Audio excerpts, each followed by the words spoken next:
farm sa Alcards, kung saan yung mga plantation ng bulaklak po ay ginagawa. Ito po sila gumagawa ng mga bulaklak, ginagamit po pang landscape sa mga sideways, sa mga sidewalks dito sa Saudi. At makikita nyo po rito yung iba't ibang klase ng bulaklak, gaya po ng yan po. Yan po yung bulaklak, mga bulaklak.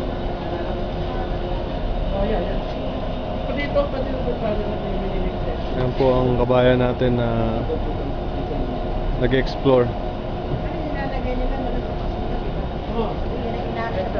Buha kami ng ipipila yung mga cup na gano'n, tapos tatarik yan.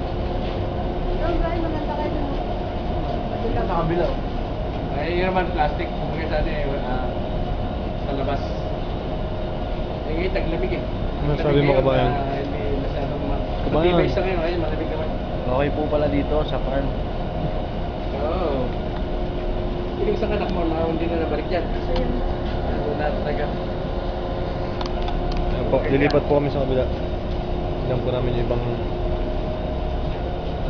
ibang ano tawag dito pa? Parang nursery.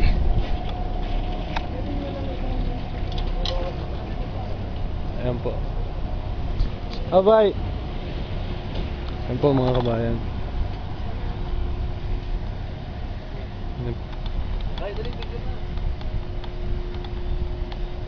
Ayan po, ang dami.